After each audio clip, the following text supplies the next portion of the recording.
जात पात ना पूछे कोई, हरि को बजे सो हरि को होई। नमस्कार दोस्तों, स्वागत है आपका अपने YouTube चैनल पीबी के फन 2.0 पर। जी हाँ दोस्तों, भक्ति धर्म जाति और स्त्री पुरुष का भेद नहीं जानती, तभी तो स्वयं तुलसीदास जी ने भी लिखा है कि दूत कहे अवधूत कहे, कोई राजपूत कहे जोलाहा कहे कोई, काहू के बेटी सो बेटा ना ब्याहे, काहू का जात बिगाड़ो ना सोई। प्यारे साथियों, आज हम एक ऐसे महान कृष्ण भक्त की कहानी सुनने जा रहे हैं जो धर्म से तो मुस्लिम थे, लेकिन उनमें हरि भक्ति ऐसी थी जो बड़े बड़े ऋषि मुनियों में भी दुर्लभ थी। वर्तमान के बांग्लादेश के यसौहर जिले में एक छोटा सा गांव बुडन था।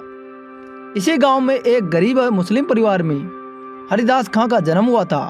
पूर्व जन्म के संस्कार ही थे कि बाल्यकाल से ही हरिदास की श्रद्धा हरि नाम जपने में थी। किशोर होते ही उन्होंने वैराग्य ले लिया, गृह त्याग कर दिया और वनग्राम के समीप जंगल में कुटिया बनाकर रहने लगे।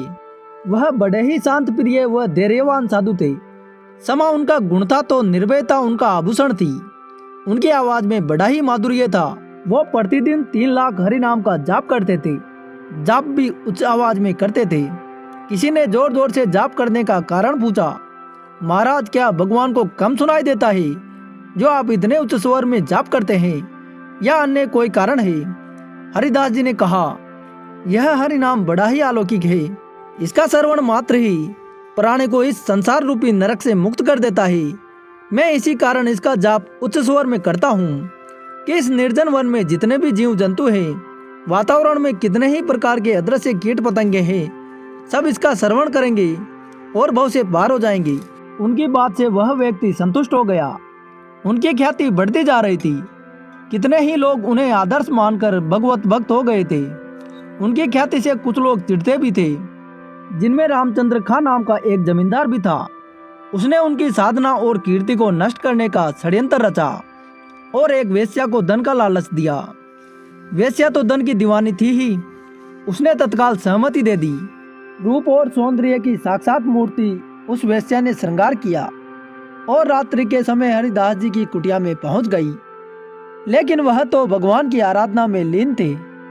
उनका मनोहर रूप देखकर वेश्या उन पर आसक्त हो गई।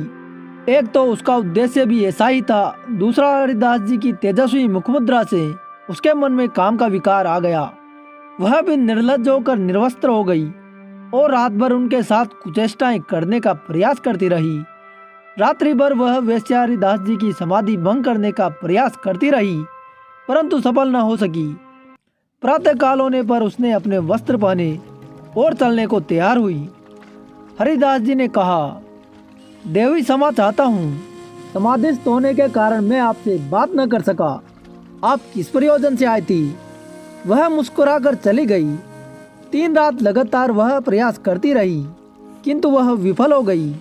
वह साधु किंचित मात्र भी अपने तप से नहीं डिगा, जबकि उस वेश्या के कानों में निरंतर हरि नाम की आवाज गूंजने से उसका अंतःकरण शुद्ध हो गया।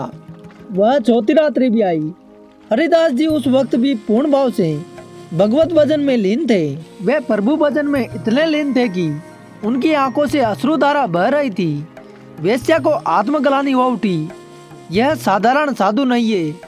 वह सोचने लगी, जो मुझ जैसी इस परम सुंदरी की उपस्थिति का आभास तक नहीं करता और अपने ही धुन में लीन रहता है, तो निश्चय ही इसे अलौकिक आनंद की प्राप्ति हो रही है। अवश्य ही इसे कोई ऐसा आनंद प्राप्त है जिसके समक्ष संसार के सब रूप इसे फीके लगते हैं। वेश्या उसे पथभ्रष्ट करने आई थी और स्वयं ही सद्मार्ग पर चल पड़ी। वह इच्छाओं पर विजयी चरणों में गिर पड़ी और अपना अपराध क्षमा करने के लिए अश्रुरत स्वर में याचना करने लगी। हे पुण्यात्मा, हे महात्मन, मुझ पापिन का उद्धार करो, मेरा अपराध क्षमा करो, मुझे अपनी शरण में ले लो। उसके प्रायश्चित भरे शब्दों से हरिदास जी ने समाधि तोड़ी और कहा, हे देवी, मानव जीवन मुक्ति मार्ग का एकमात्र रास्ता है। कोई इसे भोग मानकर जीता है तो कोई योग मानकर। उठो और अपने हृदय में हरि नाम धारण करो, तुम्हारा उद्धार हो जाएगा। वेश्या ने तत्काल सच्चे मन से प्रभु का स्मरण किया और उसे हरिदास जी ने दीक्षित करके तपस्विनी बना दिया। उन्होंने उस स्थान को उसे ही सौंप दिया और स्वयं हरि नाम प्रचार करने चल पड़ी। हरिदास जी वहां से चलकर शांतिपुर पहुंचे। शांतिपुर में मुस्लिम शासक था। उस धर्मांध शासक के फतवे से हिंदुओं को अपना धर्माचरण करना कठिन हो रहा था। ऐसे में हरिदास जी मुस्लिम होकर भी हिंदू आचरण करते हरि नाम लेते थे। कुछ मुस्लिम अधिकारियों को यह बात बुरी लगी। उन्होंने बादशाह को यह बात बढ़ा चढ़ाकर बताई। उन्होंने बादशाह से आकर कहा, हे बादशाह सलामत, जबकि नगर में आपके हुक्मनामे से इस्लाम को सर्वव्यापी करने की मुहिम चलाई जा रही है, ऐसे में हमारा ही एक मुस्लिम फकीर हिंदू धर्म के गीत गाता फिर रहा है। इससे हमारी मुहिम पर बुरा असर पड़ता है। उस फकीर को सजा नहीं दी गई तो हिंदू ताकतवर हो जाएंगे। बादशाह ने तत्काल हरिदास जी की गिरफ्तारी का हुक्म दिया और उन्हें पकड़कर जेल में डाल दिया गया। यह खबर आग की तरह हरिदास जी के भक्तों में फैल गई। सब बड़े दुखी हुए और ऐसे अन्यायी बादशाह की सर्वत्र भर्त्सना होने लगी। इधर हरिदास जी भी जेल में हरि नाम का जाप करते रहे। जेल के अन्य बंदी भी उनके भक्त हो गई। स्थिति काबू से बाहर होती देखकर अधिकारियों ने मुकदमा चलाया। उन्हें अदालत में काजी के सामने लाया गया। हरिदास जी से कहा गया, हे हरिदास, तुम बड़े भाग्य से तो मुसलमान के घर में जन्मे हो, फिर भी काफिरों के देवताओं का नाम लेते हो, उन्हीं के जैसे आचरण करते हो। हम तो हिंदू के घर का पानी तक नहीं पीते। यह महापाप तुम न करो, इसके लिए तुम्हें जहन्नुम की आग में झुलसना होगा। अब तुम कलमा पढ़ लो तो तुम पाक हो जाओगी। हरिदास जी ने कहा, हे काजी साहब, इस संसार का मालिक एक है। उसकी नजर में मानव की अलग अलग कौम नहीं है।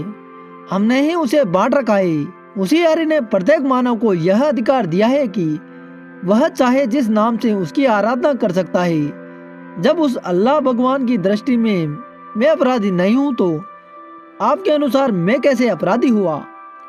हरिदास जी को मौत की सजा सुना दी गई। हरिदास जी को घुमाते हुए बाजारों में बेत लगाए जाने लगी। हरिनाम में लीन उन्होंने अपने प्राण को केंद्र में स्थिर कर लिया। बेतों की मार से उनके मुख से उपतक न निकली। मारने वाले थक गई, परंतु मार खाने वाला अड़िग रहा। क्योंकि उन्होंने अपने प्राण को केंद्र में स्थिर किए थे, इसलिए सिपाहियों ने उन्हें मारा जानकर गंगा में फेंक दिया। परंतु जिसके जीवन की डोरी स्वयं जगन्नाथ ने पकड़ी हो, उसे कौन मार सकता है? वे भी चेतन होकर गंगा से निकल आए। अधिकारियों ने जब यह सुना तो भयभीत होकर हरिदास जी के पांव पकड़ लिए और समय याचना करने लगे। हरिदास जी ने उन सभी को क्षमा कर दिया। संत हरिदास यवन ने हरिनाम के भक्तों की संख्या असंख्य कर दी थी। कितने ही उनके शिष्य बने थे।